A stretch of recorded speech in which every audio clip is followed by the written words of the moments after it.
tebabikomyawo abantu abo. Abantu abayambala ugundi bayambala nga zino zibaita wadde engoye zino zibaita empya zibaita ebitengi tata yabijja zibaita Ghana mu nsi yonna yensi ekyasinze okutunga matiri ennungi oba bino bayita ebitengi ebiki ebirungi ebinaita ebinaggana bibanyumira yakitundenga emitwalo gyali mitwalo 33 ekibuni kyokka naye ng'omukazi amanyi mitwalo 6 so baganda bange tugeraga ki gemazi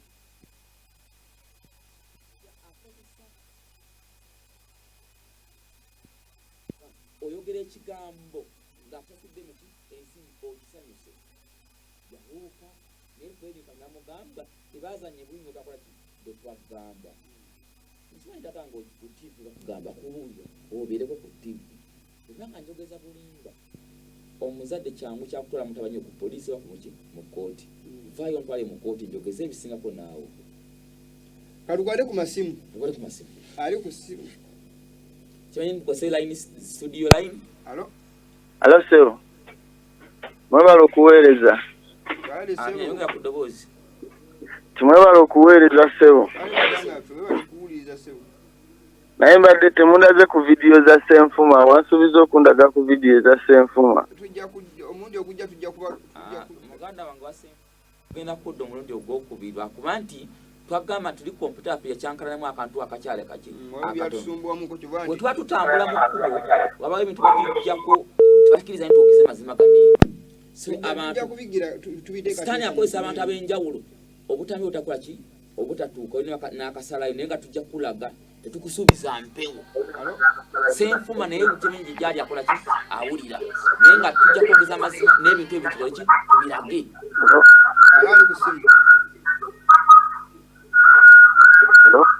Sebo wewa oyongera ku ddoboozi Sebo Villa TV addoboozi tono Sebo alo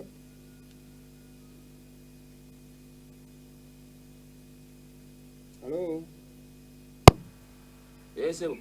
banyo Sebo mbalamusiza bannange mwebala omulimu gw'omututuusa mbadde mbuuza ekkanisa lwaki bawuuba obutamba bweru ku kkanisa era lwaki bambala nnyo amasuuti ameeru mumbuuza owokuny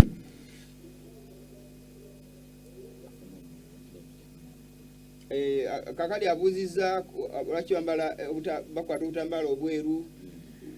ebintu bino babikozesa n'amasuuti ameeru omuntu ayambala white kuba akolaga nti mutuukirivu bamanya ekyeru mutuukirivu n'abantu okulaba nti bamuyita musajja mutuukirivu kubanga ali mu byeru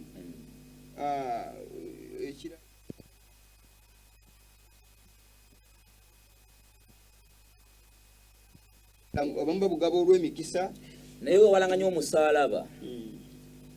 bagamba nti omusaalaba guliko Katonda ba Yesu Kristo gwe yakola ki kuyafiira nabagamba omusajja ayitibwa Magembe Faaza Magembe Bukalango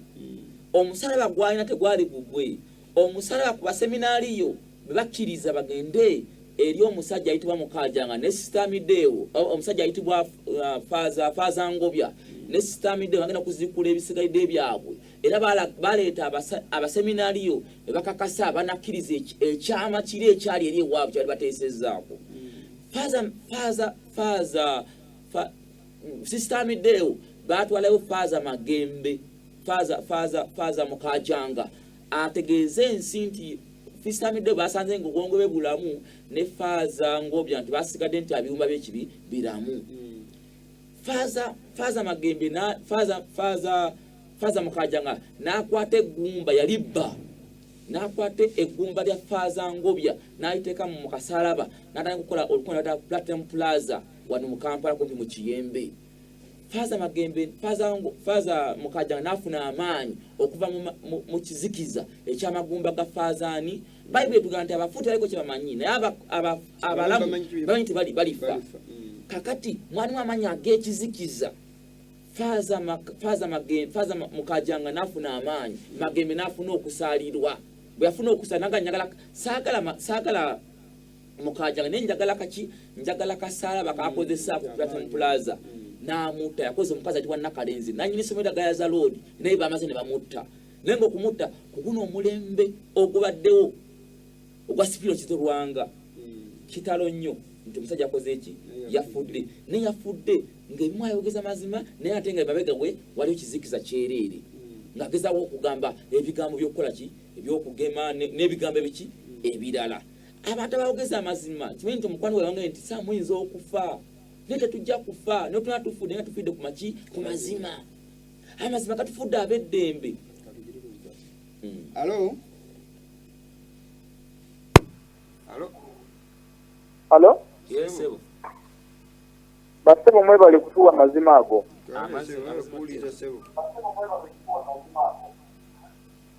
Kakati kyembuuza. Yes, sebo. Mwe bwino oyo gwe musansula yenna mwe mumujjawa kiraga nammwe mwaliko mu bantu abo era ekyokubiri ku kyo kakati mu obulamu bwammwe mubukumye butya naddala gwe omwami ona manye pulogulaamu eno njingiddemu mu makkati naye nnyumidde era mmwe musoma ddiini ki mweza mweze musoma kali webale nnyo sebira tujja kubyogera ku ssimu naye ku nsonga ya twabijjawa ono mutani wa Kakande nze mutani wa Nabbi Samuel Kakande nze kakamu Samu Kakande Junior so kati ababadde mwe okuba nazaliwa okutuka mu mwaka wa 2017 kati mpeze emyaka 13 nkuze ne kitange manyi byakola manyi abajjewuwe minisita jewuwe omukulembeza jewuwe buli mukulembeza jewa nkola ki mumanyi naye kiragiro kiba muwankola ki nkimanyi n'abamu ebitezeza kubyogerako nkola ki bimanyi naye bayibuli etugamba nti omwana asobola okweyawula n'ekitaawo olw'obutuukirivu saako n'ekitange olwa ssente navayo nga nkola ki nga mmanyi naye mu kuvaayo okubyogerako yayagala okunzita naye nga makanfe nga nfiidde ku maki ku mazima kasa muganda wange betwogera maki mazima bwino mungi akyajjala kandi mulimu gwakana kukyetagamu obusobozi n'obwetaavu mu nsonga zaki z'ensimbi naye otwogera ku nsimbi nga SDA gamba basata okusaba ekimu eky'ekkumi ekigenda wa ku bulabiza ku uniyoni balaba sente bazitegedde mu kkubo naye muganda nkubwire ebigambo bino ogambye nti bage tubijja luddawa tubijja ku source waliyo n'abali ewamuzeeyo abagamba Samu Nabbi Kakande singa afa olwokuba n'ogwe yatwala mu kooti ya Nabweru kooti ng'akakaza nti ye mutabanyi we agenda okumusikira bangi bampa bwina afuddeyo olunaku lw'ejjo oba olunaku lw'eggulo oba n'ogenda okukola ki okujja Samu kino kyekiriwo nga basuubira nti Samu tata singa akera kutya n'ava mu bulamu bw'ensi eno ngenda kubawa emirimu sinagoga sigenda kukola kanisa yange ku bange ngenda sigenda ku mazima g'ekikristaayo agamba nti ze mwana we ow'amazima agenda okumusikira ne waliba agudde eddalu ne waliba nga afudde nze musikaawe kati bampa bwino oyo ngadde siriiyo baganje mu maaso gange ndibawo emirimu ng'akoze eki ng'afudde bayibuli egamba simanyi biro na biseera ayinza okunsooka nze nza okukola ki okumusuuka naye waki n'oba nsoose ne mba musoose nga ndeseewo ekigambo ky'amazima abantu bategere nti baali basajja bafere abasajja babba Katonda abasajja abakyusa ekigambo kya Katonda ne bakifuula mu mannya gaabwe tuba Katonda b'ensi eno ali ku ssimu se webale nnyo ebigambo ebyo Yesu Mjebaliko bakama bange mwebale kuweere amina sebo webale kuwuliriza sebo nze mugeba Anthony nakweta wanyi sebo kakati nze abadde abuuza ne Jackson Senyonga naye mufere kuba nange mutuufu puroguramu yamu mbadde sigirabangako nziguddemu mu makkati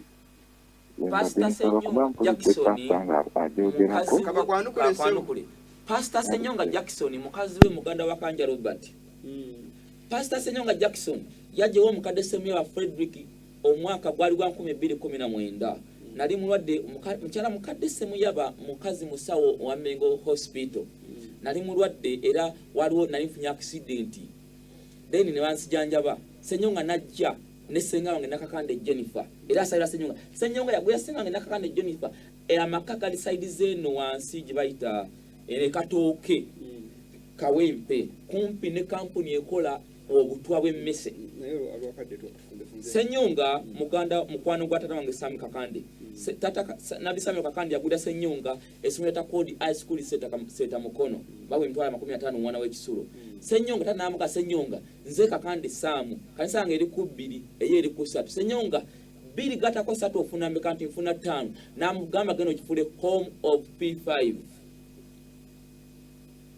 Era tata n'agula ettaka eriranye kanisa ye nga President Museveni bamuyisa agende Nambole. Ssenyonga akoze erukungwa nate akakase President bakoze nti waliwo abasajja befuna abasajja bakatonda abakola yagamba bazi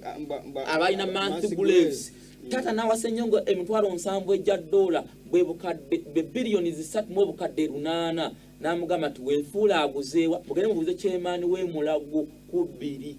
ediru yaliwo nga Nabi Kakande akwasa Ssenyonga ettaka lyaguze emitwalo 7 ejja dola billions zali 3 mu bukadde 8 awe bagattingana era ne basaddaka abawala basatu babajja Makindye Kevina mu ssomero ta Code High School diriseta Mukono yitira ku Kobu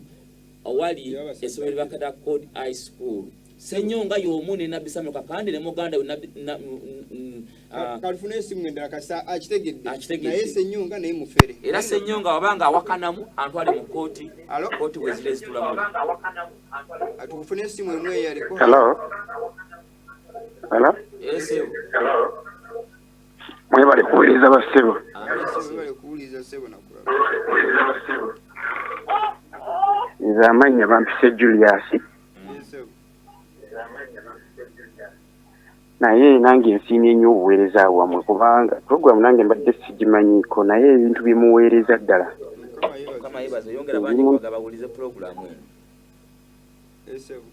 Ebimu nali mbiwuliddeko ebirala mbadde sibiwulirirako naye kyensaba mwongere okuweereza abantu bafune amazima kubanga abantu bagenda mu church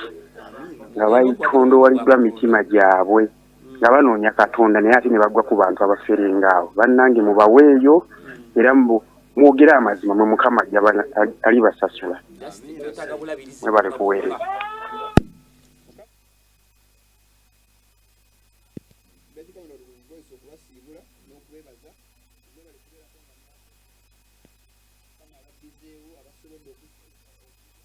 Mama Nakaddu nkutamusizaako mukadde wange nemisezi Sebunjo Alice nange mutumiddeko mukyalo oyo bale kujjanja brother Nyoshima engineer omukyalo kanamwe nkutumiddeko n'abaana ne management ya Pro TV eno nawo tubebaza nnyo Mukama bawo omukisa katukomaawo mubere bunyi mujja kuba ku simu ezo YouTube mugende musubscribing programs zaffe zibeerako akuume Katonda w'ekisa ali awo abamuyita Tata Jolini akudduuka kimanyi nti ontademu omulimu gw'amaanyi nkwebaza olw'emirimu gy'okola ne bakasitoma abo bonna boogamba twali Muntu TV mugiseeko awagirayo Muntu TV owakibuuza kisembyeyo ne tugenda kiddamu agende ku Pastor Kayanja ne mufere tugenda kukolaga ebisiyaga Kayanja byalidde ebisiyaga ku Tuesday